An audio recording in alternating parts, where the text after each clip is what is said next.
আসসালামু আলাইকুম দর্শক, নতুন বছরে প্রাথমিক বিদ্যালয়ের প্রত্যয়নপত্র কিভাবে খুব সহজেই তৈরি করবেন সেই প্রসেসটা আপনাদেরকে আরও একবার দেখাবো।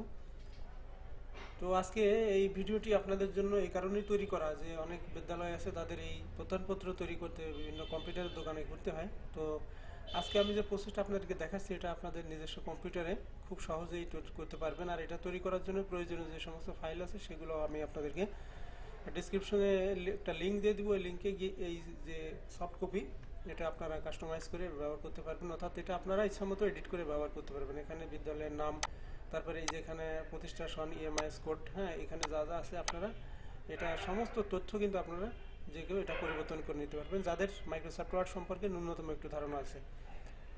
তো প্রথমে আপনাদেরকে দেখাই এই ফুল ফাইলটা, এই যে দেখেন এভাবেই প্রত্যয়নপত্রটা তৈরি হবে। আর এখানে প্রত্যয়নপত্রে এই যে যে কয়েকটা ফিল্ড আছে আপনারা দেখেন, এই যে এখানে ক্রমিক নাম্বার, তারপরে এখানে প্রত্যয়ন করা যাচ্ছে এখানে নাম, পিতার নাম, মাতার নাম, গ্রাম, ডাকঘর, উপজেলা, জেলা, রোল নাম্বার, জন্ম তারিখ।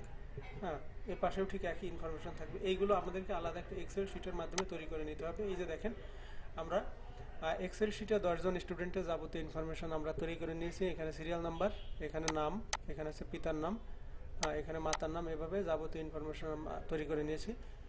আপনার বিদ্যালয়ে যে কয়েকজন আপনার ক্লাসে, অর্থাৎ যে ক্লাসের শিক্ষার্থীদের প্রত্যয়নপত্র দিবেন, তো সেই ক্লাসে যতগুলো শিক্ষার্থী আছে, যদি 50 জন থাকে বা 100 জন থাকে, এইভাবে একটা শিটে এইভাবে আপনারা একটা টোটালি একটা লিস্ট তৈরি করে নেবেন আগে থেকে। তো আমি আপনাদেরকে এই পেজটাও আপনাদেরকে আমি সরবরাহ করব, এমএস ওয়ার্ড এবং এক্সেলের দুটো পেজটাই আপনাদেরকে আমি এটা ড্রপ বক্সে একটা লিঙ্ক দিব, সেখান থেকে আপনারা এই দুটো পেজই এক্সেল এবং এমএস ওয়ার্ড দুটো ফাইলে আপনারা ডাউনলোড করে ব্যবহার করতে পারবেন। তো আপনারা, আমি ধরে নিচ্ছি যে এরকম একটা পেজ ওপেন করে আপনাদের যে কজন স্টুডেন্ট আছে সবার তথ্য আপনারা এটা পূরণ করে নেবেন এক্সেল শিটে। তারপর আমি আবার মাইক্রোসফট ওয়ার্ডে চলে আসতেছি। এখন আমাদের কাজ শুরু হচ্ছে, কিভাবে আমরা কাজটা করব। তো এখন এখানে আমরা এই যে মেইলিং যে অপশন আছে, মেইলিং অপশন আমরা ক্লিক করে দিচ্ছি। ক্লিক করার পরে এখানে দেখেন সিলেক্ট রিসিপিয়েন্ট লেখা আছে। তো এখান থেকে মাঝে যে দেখেন ইউজ এক্সিস্টিং লিস্ট, তো এটা আমরা ক্লিক করব। ক্লিক করে আমরা আমাদের যে এক্সেল শিট, এক্সেলে যে পেজটা আছে, যে পেজে আমরা যাবতীয় শিক্ষার্থীদের নাম আমরা লিখে রেখেছি, এই যে দেখেন এই ফাইলটা নিউ 2022, এই ফাইলটা আমরা ক্লিক করলাম। ক্লিক করে এখানে যাই আসুক না কেন আমরা ওকে বাটনে ক্লিক করব। ক্লিক করার পরে এখন আমাদের কাজ শুরু হয়ে যাচ্ছে। এখন আমাদের কাজ হচ্ছে আমরা এখন ক্রমিক নাম্বারটা বসাবো। এই যে দেখেন এই ক্রমিক নাম্বার বসিয়ে দিচ্ছি। বসিয়ে দেওয়ার পরে এই যে দেখেন এখান থেকে এই যে ফিল্ড আছে, এই যে ফিল্ডের প্রথমে আছে সিরিয়াল। এখন এখানে সব থেকে যে মজার ব্যাপার আমাদের খেয়াল রাখতে হবে, যে ইনসার্ট মাঝে যদি আসি, তাহলে এইখানে দেখেন আমাদের এই ফর্মে এই যে এখানে নাম, পিতার নাম, এলাকা, গ্রাম, রোল নাম্বার, এইখানে যতগুলো ফিল্ড আমরা এখানে তৈরি করেছি, তো এইখানে দেখেন প্রত্যেকটা ফিল্ডই কিন্তু এখানে নাম আছে। তো এখন আমরা সর্বপ্রথম আমরা কোনটা বসাবো? প্রথম আমরা বসাবো ক্রমিক নাম্বার। এই যে কারসারটা এই ঘরের মাঝখানে ঠিক আমরা ক্লিক করবো, দেখেন কারসার টিপ টিপ করতেছে। তো এখন আমাদের কাজ হচ্ছে এই যে ইনসার্ট, এই যে মাঝ দেখতে পাচ্ছেন, তো এখানে যে আমরা জাস্ট এই যে এসএল মানে সিরিয়াল, এই যে দেখেন সিরিয়াল নাম্বারটি বসে গেছে। এখানে যাই থাকে এটা নিয়ে টেনশনের কোনো কারণ নাই। এখন আমরা বসাবো এখানে নাম। তো এখানে আমরা জাস্ট ক্লিক করি। ক্লিক করার পরে এই যে এখানে মার্জে গিয়ে আমরা এখানে নেম, এই দেখেন নেম, এখন নেম কিন্তু ওখানে বসে গেছে।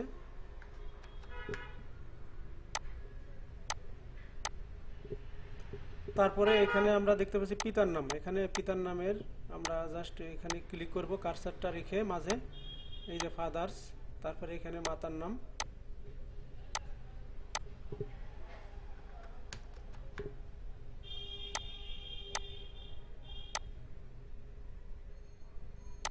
কারসারটা জাস্ট রেখেই আমরা ক্লিক করব। যদি কেটে পরের লাইনে যায় সেক্ষেত্রে আপনারা লাইনে ঠিক মাঝামাঝি আপনার ক্লিক করে দেওয়ার চেষ্টা করবেন, তাহলে আর অসুবিধা হবে না। এখন গ্রাম, এখানে ডাকঘর, এখানে উপজেলা,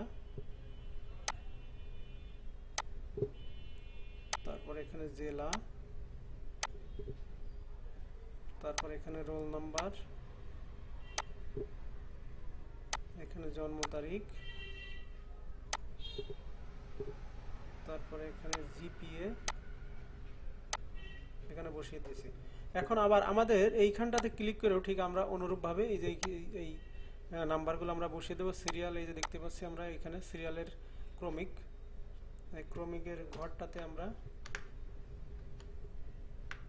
এই যে ক্রমিকের ঘরটাতে ক্লিক করে আমরা আবার সিরিয়ালটা এখানে বসায় দিচ্ছি।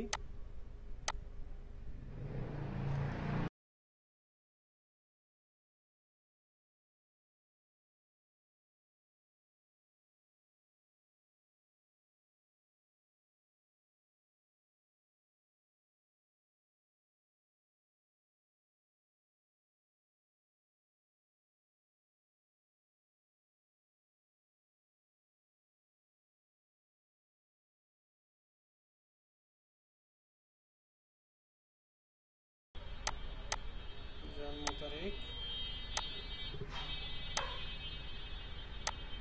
ঘরের ভিতরে জিপিএ। হ্যাঁ, এখন দেখেন আমরা এখানে আমাদের লেখার ভিতরে এই যে দেখেন ফন্ট এলোমেলো থাকে, নিয়ে টেনশনের কোনো কারণ নাই। আমাদের ফাইনালি সাবমিশন দিলে সমস্ত তথ্য ঠিক থাকবে।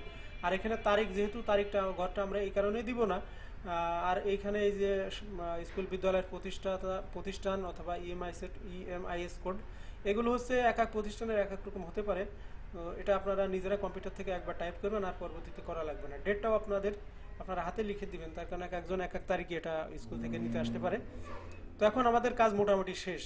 এখন আমাদের এখন ফাইনাল যে কাজটা আছে, এই যে দেখতে পাচ্ছেন, এই যে এডিট ইন্ডিভিজুয়াল ডকুমেন্টস, এটাতে আমরা ক্লিক করব।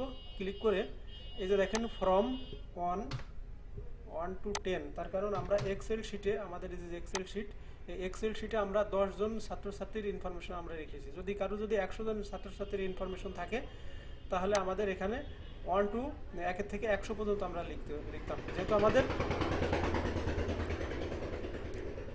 যেহেতু আমরা 1 থেকে 10 জন স্টুডেন্টের এই প্রত্যয়নপত্র তৈরি করব, তাহলে আমরা 1 থেকে 10 দিলাম, দিয়ে ওকে করলাম। ওকে করে আমরা কয়েক সেকেন্ড অপেক্ষা করি। অপেক্ষা করার পর এই যে দেখেন আমরা যেভাবে লিখেছিলাম সমস্ত তথ্য কিন্তু এই যে 10 জনের প্রত্যয়নপত্র কিন্তু অটোমেটিকভাবে তৈরি হয়ে গেছে। এভাবে যদি আমরা 100 জন স্টুডেন্টেরও যদি আমরা এক্সেল শিট তৈরি করতাম, তাহলে মাত্র 1 ক্লিকেই কিন্তু প্রত্যেকের জন্য চমৎকার একটি প্রত্যয়নপত্র এখান থেকে তৈরি করে নিতে পারতাম আমরা। তো বন্ধুরা, এটাই ছিল প্রত্যয়নপত্র তৈরি সম্পর্কিত ভিডিওটি যদি আপনাদের ভালো লাগে, তাহলে অবশ্যই আপনারা লাইক কমেন্টস করে সাপোর্ট দিতে ভুলবেন না। ধন্যবাদ সবাইকে, ভালো থাকবেন, আল্লাহ হাফেজ।